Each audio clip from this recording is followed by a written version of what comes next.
Beach FM, locals talking to locals. I've got a book reviewer, show reviewer, and he's off to the beach after he's finished talking to me, is our Ralph McCallister. Good morning, Ralph.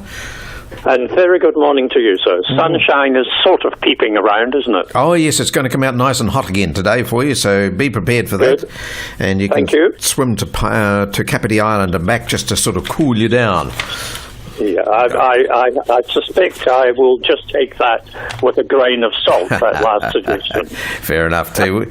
Now, you went and saw Peter Pan, the pantomime by Pinky Agnew, Lorraine Parry at Circa on Saturday night, and a very boisterous sort of a show. Kids seem to be enjoying themselves, and kids involved in it, too, in the second half. So what's your opinion of it, Ralph? Well, I've actually written a review for Kapiti Independent, which your listeners might like to, it's online. Yes. And I sent that in on Sunday after the show. I had very mixed feelings, but you see, I don't like sounding like a grumpy old man when I'd say there were so many fun things for people. A lot of it I couldn't understand because I think the balance of the music and the lyrics were, the dialogue was a bit tricky at times, but there's enough in it to keep most people entertained, and of course young Gavin Rutherford, yes. Doing his 7th game in a row. I know you talked to him last week. It's a pretty exciting achievement.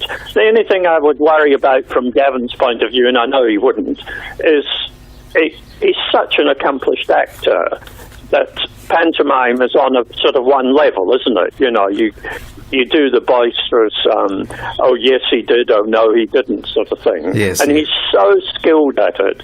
But it's always exciting to see him in a straight role as well. Absolutely, yep. And he's done that several times this year as well. It's amazing the amount of time he spends on those stages at Circa. Yeah, well, he's very popular, and he is a draw card, and he's extremely versatile. I mean, that's what an actor has to be these days. Right. Yes, as I mentioned this morning earlier on when I was going to talk to you about this, and I said we'll talk about the pantomime. As for the kids' point of view, they loved it. I was watching I watched the kids as much as anybody else to see their expressions, because that's a fair indication of a pantomime, how successful it is, and it seemed to be going down very well with them. So I would say... Well, as I said, when Katie Pye asked the kids to come on stage if they believe in fairies, it was like a tsunami. There were, I don't know how many went down on stage, but it must have been at least 50, I think. I would think so, Ralph, yes. Anyhow, it's on at Circa. It goes through to Christmas and after Christmas too, I do believe. So if you want to take the kids down for an entertaining evening or afternoon, get along to Circa and the pantomime. Now, you've got a book there too. Yes, I do, but just before I finish, I do think they've got a family ticket, which gives a special prize for 2 adults and 2 children, which is worth mentioning, particularly if you can't afford as much, as these days as you would like to spend. So, but the book, Alex Miller, that's Miller, one of my favourite Australian writers. He's won the top prize in Australia, the Miles Franklin, twice. I've read almost all of his 8 novels. This one's new. It's called The Passage of Love.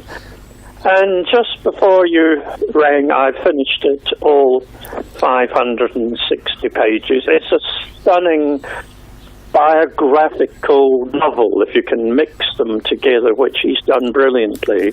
No secret, he's using the form of the novel, but most of it is about himself and his struggles with his relationships and his struggles with becoming a writer. And it's quite riveting. It starts in England, where he left to come to Australia. He goes off to the bush and meets Frankie, this Aboriginal sort of guru almost to him. Comes back down to Melbourne, it goes all over, meets his future wife, Lena. Beautiful etching of that relationship. And it's just like a sort of voyage through a life. I love the title, The Passage of Love, because it is all about love and beauty in the Australian landscape.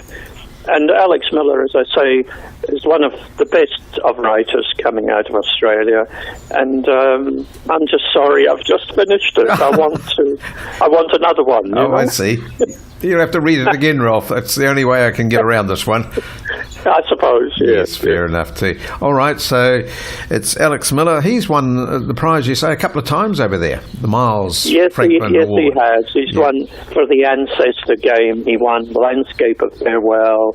Both books are readily available at Paper Plus. Paper Plus, yep. And well worth an investment of all the latest one. You don't have to have read his earlier ones, but if you can't get The Passage of Love, get the other two out of the library, Ancestor Game or Landscape of Farewell, my favourites. Ralph, thanks for your time this morning. Talk next Tuesday if we can, please. 106.3 Beach FM.